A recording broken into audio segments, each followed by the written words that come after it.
Sarah's hands trembled slightly as she sat in her car during lunch break, replaying the moment that had just shattered what she thought was a perfectly good working relationship. As a young RN fresh from the chaotic world of hospital medicine, she had been grateful to find a peaceful position at the local elementary school clinic alongside Maria, an experienced LPN with decades of wisdom etched into her patient demeanor. The transition from beeping monitors and code blues to scraped knees and fever checks had been jarring for Sarah.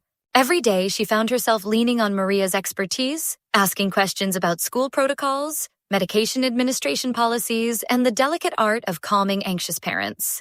Despite technically having a broader scope of practice as an RN, Sarah genuinely viewed Maria as her mentor, someone whose years of experience far outweighed her own clinical credentials. Their small clinic office had become a sanctuary of quiet professionalism. Sarah, naturally introverted and socially awkward, rarely shared personal details about her life outside these sterile walls. The silence that stretched between them wasn't uncomfortable. It was the peaceful hum of two medical professionals focused on their shared mission of keeping children healthy and safe. To break the monotony, Sarah had developed small routines, commenting on the weather, asking about weekend plans, and making gentle observations about their daily schedule. In her previous hospital job, coordination had been everything. Nurses communicated constantly about breaks, shift changes, and patient coverage. It was second nature to check in, to ensure no one was forgotten, to maintain the delicate balance that kept healthcare running smoothly. That's why today's explosion felt like a physical blow to Sarah's chest. "Are you going to lunch soon?" Sarah had asked innocently, glancing at the clock that showed Maria's usual break time approaching. The question tumbled from her lips with the same casual concern she'd expressed hundreds of times before, a gentle reminder born from her own tendency to forget meals when absorbed in patient care. Maria's response erupted like a volcano that had been building pressure for weeks. Her voice, usually warm and measured, turned sharp and cutting. "I'm sick of you asking about my breaks."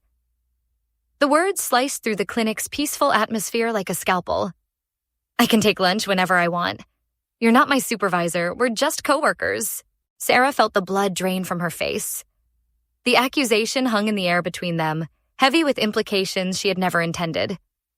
In Maria's eyes, she saw not the respectful colleague she thought she was, but a bossy young RN trying to assert authority she had never wanted to claim.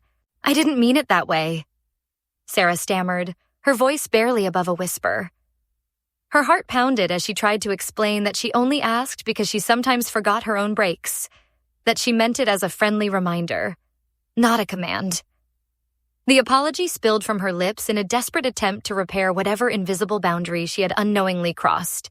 The tension followed Sarah out of the clinic like a shadow. During her own break, she couldn't taste her sandwich, couldn't focus on anything except the hurt in Maria's voice and the realization that her attempts at connection had been interpreted as control. She thought about Maria's past. The stories she'd shared about working with condescending doctors and power-hungry administrators who treated LPNs like second-class citizens in their own profession. When Sarah returned to find the office still thick with unspoken conflict, her chest tightened with the weight of unresolved misunderstanding.